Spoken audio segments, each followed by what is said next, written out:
নহয়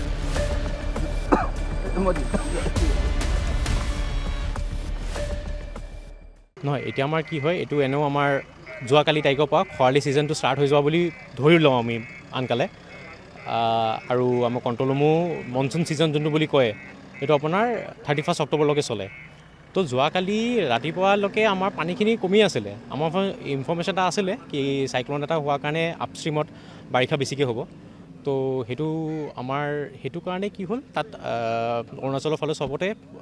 বৰষুণ বহুত হৈছে তো আমাৰ তাত আমাৰ গড ছাইডবোৰ নাই তাত CWCয়ে গড ছাইডবোৰ মেইনটেইন কৰে তো ইহঁতৰ অক্টোবৰলৈকেহে চলে তাৰপিছত নচলে মানে তো তথাপিও আমাৰ ফোনাফোনিত আমি গম পাইছোঁ পানীটো এতিয়া মতে ৰাইজিঙতে আছে তো যোৱাকালি ৰাতিপুৱাৰ পৰা এতিয়া এইটো মুহূৰ্তলৈকে আমাৰ 1.3 মিটাৰৰ ওপৰত ৰাইজিং হৈ আছে মানে প্ৰায় 4.5 ফুট তো 4.5 ফুট 24 ঘণ্টাত ৰাইজিং মানে বহুত গ্ৰেডিয়েণ্টটো বহুত ৰাইজ হৈ যায়গৈ তো বিশেষকৈ বেলেগ ক'তো আমাৰ ইৰ'শ্যনৰ আজিৰ দিনত প্ৰব্লেমটো হোৱা নাই এইখিনিতো আমাৰ এপ্ৰনত একো প্ৰব্লেম হোৱা নাই আমি এতিয়া নাওটো আহি পাই গ'লে আমি গম পাই যাম পানীটো যোনটো বাঢ়ি গ'ল সেই বাঢ়োতে কাহাই স্পাৰৰ ঠিক ডাউনত মানে যিহেতু স্পাৰৰ ডাউনত এটা লোকেশ্যন থাকে মানে সেইটো এম্বেমেণ্ট জ'ন বুলি কয় তাতে পানীটো অলপ ঘূৰে তো আপুনি দেখি পাব বাহিৰৰ ফালে একো ঘূৰা নাই এইখিনিতে যি অলপ পানী ঘূৰিছে তো এইখিনি ঘূৰাটো মানে ৰিভেটমেণ্ট মানে যোনখন আমাৰ শ্লোপ পৰ্চন য'ত আমি বেগ মাৰিব পৰা নাই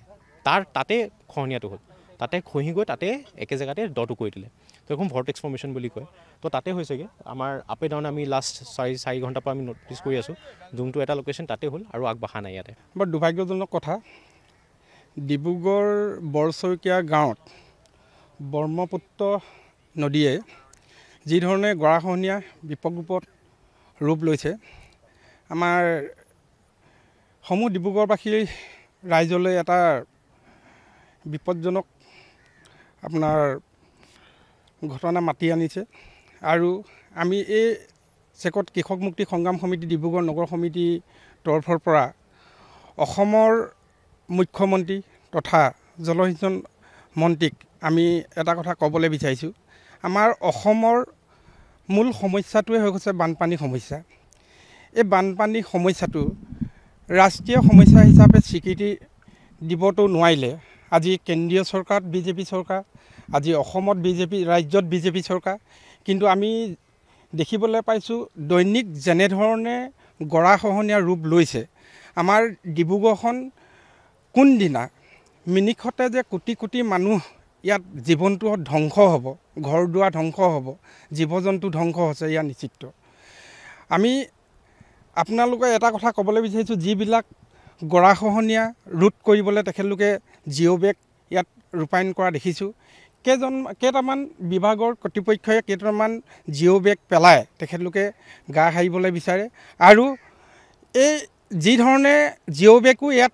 দিব লাগে তেনেধৰণে আমাৰ দৃষ্টিগোচৰত আজি পৰ্যন্তলৈকে আমি দেখি পোৱা নাই আৰু ইয়াত আপোনালোকে জানে জিঅ' বেগৰ কোনো কাম নহয় জিঅ' বেগে যে ব্ৰহ্মপুত্ৰৰ গৰাখহনীয়া ৰোধ কৰিব পাৰিব সেইটো কোনো সম্ভৱ নহয় ইয়াত অসম চৰকাৰে আহক এবাৰ ভালকৈ চাওক কাৰণটো হৈ গ'ল আমাৰ ডিব্ৰুগড়ত মানে